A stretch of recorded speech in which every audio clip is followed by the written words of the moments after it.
ನಮ್ಮ ಸರ್ಕಾರ ಇವತ್ತು 2 ವರ್ಷದಿಂದ ಅಧಿಕಾರ ಮಾಡ್ತಾ ಇದೆ. ಸಮಗ್ರ ರೀತಿಯ ಕರ್ನಾಟಕದಲ್ಲಿ ಆಡಳಿತ ಕೊಟ್ಟರು ಬಿಜೆಪಿಯವರು ತಮ್ಮ ಎಲ್ಲಾ ಪಂಚಾಯಿತಿಗೆ ಹೋಗಿ ನಮ್ಮ ಆಡಳಿತದ ವಿರುದ್ಧ ಜನರ ದಿಕ್ಕು ತಪ್ಪಿಸುವಂತಹ ಕೆಲಸವನ್ನ ಮಾಡ್ತಿರುವುದು ತಾವೆಲ್ಲರೂ ಗಮನಿಸಿದ್ದೀರಿ. ನಮ್ಮ ರಾಜ್ಯದಲ್ಲಿ ಸಮಗ್ರವಾದ ಆಡಳಿತ ಕೊಡಬೇಕು, ಜನರ ಹಸಿವು ಮುಕ್ತ ಕರ್ನಾಟಕ ಮಾಡಬೇಕು, ಜನರಿಗೆ ವಿದ್ಯಾಭ್ಯಾಸದಲ್ಲಿ ಪ್ರೋತ್ಸಾಹ ಮಾಡಬೇಕು. ಬಿಜೆಪಿ ಸುಳ್ಳು ಹೇಳಿದ ಸರ್ಕಾರ ಅಥವಾ ಅವರ ವಾಕ್ಯದ ವಿರುದ್ಧ ಯಾರಿಗೆಲ್ಲ ಕೆಲಸ ಸಿಗಲಿಲ್ಲ ಆ ಹುಡುಗರಿಗೆ, ಮಹಿಳೆಯರಿಗೆ ಸ್ಟೈಪೆಂಡ್ ಕೊಡುವಂತಹ ಕೆಲಸ ಮಾಡಬೇಕು. ಸಮಗ್ರ ರೀತಿಯ ಒಂದು ಆರ್ಥಿಕ ರೀತಿಯ ಒಂದು ಹಿನ್ನಡೆ ಆದ್ರಿಂದ ಬಿಜೆಪಿ ಸರ್ಕಾರದಿಂದ ರಾಜ್ಯ ಸರ್ಕಾರದ ಪ್ರೋತ್ಸಾಹದಲ್ಲಿ ಅವರ ವಿದ್ಯುತ್ ಫ್ರೀ ವಿದ್ಯುತ್ ಮಾಡಬೇಕು. ಮಹಿಳೆಯರು ಧಾರ್ಮಿಕ ರೀತಿಯಲ್ಲಿ ಅವರು ಇವತ್ತು ಒಳಗಿರೋದ್ರಿಂದ ತನ್ನ ಹರಕೆಯನ್ನು ದೇವಸ್ಥಾನದಲ್ಲಿ ಹೊರಲಿಕ್ಕೋಸ್ಕರ ಧರ್ಮಕ್ಕೆ ಕೆಎಸ್ಆರ್ಟಿಸಿ ಬಸ್ಸಲ್ಲಿ ದೇವಸ್ಥಾನಕ್ಕೆ ಹಾಗೂ ಮಹಿಳೆಯರು ಸಂಚಾರ ಮಾಡಲಿಕ್ಕೆ ಅಂತ ಅವಕಾಶ ಮಾಡಿಕೊಟ್ಟ ಸಿದ್ದರಾಮಯ್ಯನ ಸರ್ಕಾರವನ್ನ ಇವತ್ತು ಬಿಜೆಪಿ ಸರ್ಕಾರವನ್ನು ಜನಪರ ರೀತಿಯ ಒಂದು ಜನರಿಗೆ ಒಂದು ದಿಕ್ಕು ತಪ್ಪಿಸುವಂತಹ ಒಂದು ಸ್ಟ್ರೈಕ್ ಅನ್ನ ಮಾಡ್ತಾ ನಮ್ಮ ಸರ್ಕಾರದ ವಿರುದ್ಧ ಇವತ್ತು ಅವರು ಘೋಷಣೆ ಹೋಗಲಿಕ್ಕೆ ಕೊಟ್ಟಿದ್ದಾರೆ. ನಾನಿವತ್ತು ಒಂದು ವಿಚಾರ ಹೇಳಲಿಕ್ಕೆ ಬಯಸ್ತಾ ಇದ್ದೇನೆ. ನಮ್ಮಲ್ಲಿ ಇವತ್ತು ಒಳ್ಳೆ ರೀತಿಯ ಆಡಳಿತ ನಡೀತಾ ಇದೆ. ಈ ಒಳ್ಳೆ ರೀತಿಯ ಆಡಳಿತ ನಡೆಸುವುದನ್ನು ನೋಡಲಿಕ್ಕೆ ಸಾಲದೆ ನಮ್ಮ ಶಾಸಕರು ಎಲ್ಲಾ ಸೇರಿ ನಮ್ಮ ದಿಕ್ಕು ತಪ್ಪಿಸುವಂತಹ ಕೆಲಸವನ್ನ ಮಾಡಿ ಇವತ್ತು ತಾಲೂಕು ಆಫೀಸಲ್ಲೂ ಕೆಲಸ ಆಗ್ತಾ ಇಲ್ಲ, ನಗರಸಭೆಯಲ್ಲಿ ಕೆಲಸ ಆಗ್ತಾ ಇಲ್ಲ, ಪ್ರಾಧಿಕಾರದಲ್ಲಿ ಕೆಲಸ ಆಗ್ತಾ ಇಲ್ಲ ಅಂತ ನಮ್ಮ ಘೋಷಣೆಯನ್ನು ಕೊಡ್ತಾ ಇದ್ದಾರೆ. ನಾನು ಇವತ್ತು ನಮ್ಮ ಶಾಸಕರಿಗೆ ಹೇಳಲಿಕ್ಕೆ ಬಯಸ್ತಾ ಇದ್ದೇನೆ, ನಮ್ಮ ನಗರಸಭೆಯಲ್ಲಿ ನೀವು ಕೆಲಸ ಮಾಡಬೇಕಾ ಅಥವಾ ಕಾಂಗ್ರೆಸ್ ಲೀಡರ್ನವರು ಕೆಲಸ ಮಾಡಬೇಕಾ ಅಂತ ಹೇಳಲಿಕ್ಕೆ ನಾನು ಬಯಸ್ತಾ ಇದ್ದೇನೆ. ಪ್ರಾಧಿಕಾರದಲ್ಲಿ ಜವಾಬ್ದಾರಿ ಇರುವುದು ಇವತ್ತು ಸ್ಥಳೀಯ ಶಾಸಕರಿಗೆ. ಪ್ರಾಧಿಕಾರದಲ್ಲಿ ಇವತ್ತು ಸ್ಟಾಫ್ ಇಲ್ಲದೆ ಜನರು ಸಫರ್ ಆಗುವುದರಿಂದ ಸ್ಥಳೀಯ ಶಾಸಕ ಏನು ಮಾಡ್ತಾನೆ ಇದ್ದಾನೆ ವಿಧಾನಸಭೆಯಲ್ಲಿ ಅಂತ ನನಗೆ ಇವತ್ತು ಹೇಳಲಿಕ್ಕೆ ಬಯಸ್ತಾ ಇದ್ದಾರೆ. ಇವತ್ತು ನಮ್ಮ ನಾಯಕರು ಹೇಳಿದಾಗೆ ನಮ್ಮ ತಹಶೀಲ್ದಾರ್ನ ಆಫೀಸಲ್ಲಿ 911 ಪ್ರಾಬ್ಲಮ್ ಇದೆ ಅಥವಾ ಬೇರೆ ಪ್ರಾಬ್ಲಮ್ ಇದೆ ಅಂತ ಹೇಳಿದಾಗ ಏನು ಮಾಡ್ತಿದ್ದಾರೆ ಈ ಶಾಸಕರು ಇಲ್ಲಿ? ಇವರೇನು ಜನಪರ ಕೆಲಸ ಮಾಡ್ತಿದ್ದಾರಾ ಅಥವಾ ಕೋರ್ಟ್ ಗಲಭೆ ಸೃಷ್ಟಿಸಲಿಕ್ಕೆ ಒಟ್ಟಾಗಿದ್ದಾರಾ ಅಂತ ನನಗೆ ಹೇಳಲಿಕ್ಕೆ ಬಯಸ್ತಾ ಇದೆ. ನಾವು ಇವತ್ತು ಕರ್ನಾಟಕದಲ್ಲಿ ಎಲ್ಲ ಭೂಮಿಯಲ್ಲಿ ಅಡವಿಟ್ಟು ನಮ್ಮ ಪೋಷಕರು ನಮ್ಮ ಮಕ್ಕಳನ್ನ ಇವತ್ತು ಇಂಜಿನಿಯರ್ ಮಾಡಿ, ನಮ್ಮ ಮಕ್ಕಳನ್ನ ಇವತ್ತು ಸೈಂಟಿಸ್ಟ್ ಮಾಡಿ ಇಡೀ ದೇಶದಲ್ಲಿ ಪ್ರಪ್ರಥಮವಾಗಿ ಟ್ಯಾಕ್ಸ್ ಕೊಡುವಂತಹ ಒಂದು ಕೆಲಸವನ್ನ ಇವತ್ತು ಕರ್ನಾಟಕ ರಾಜ್ಯದ ಮಕ್ಕಳು ಮಾಡಿದ್ರು. ನಮಗೆ ಉತ್ತರವಾಗಿ ಏನ್ ಸಿಕ್ಕಿತು ಬಿಜೆಪಿ ಸರ್ಕಾರದಿಂದ?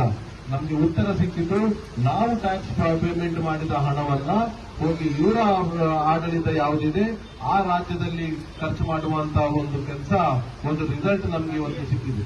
ನಾನು ಇವತ್ತು ಏನ್ ಕೇಳ್ತಾ ಇದ್ದೇನೆಂದ್ರೆ, ನೀವು ಆಡಳಿತ ಮಾಡದಿರುವ ರಾಜ್ಯವನ್ನ ಯಾಕೆ ನೀವು ಇವತ್ತು ಡೆವಲಪ್ ಮಾಡಲಿಲ್ಲ? ಅವರಿಗೆ ಯಾಕೆ ನೀವು ವಿದ್ಯಾಭ್ಯಾಸ ಇವತ್ತು ಕೊಡಲಿಲ್ಲ? ಅಲ್ಲಿ ಯಾಕೆ ನೀವು ಇಂಡಸ್ಟ್ರಿ ಸ್ಟಾರ್ಟ್ ಮಾಡಲಿಕ್ಕೆ ಪ್ರಯತ್ನ ಮಾಡಲಿಲ್ಲ? ಏನು ಕರ್ನಾಟಕ ಜನರದ್ದೇ ನಿಮಗೆ ದುಡ್ಡು ಬೇಕಾ ಅಂತ ನಾನು ಇವತ್ತು ಕೇಳಲಿಕ್ಕೆ ಬಯಸ್ತಾ ಇದ್ದೇನೆ.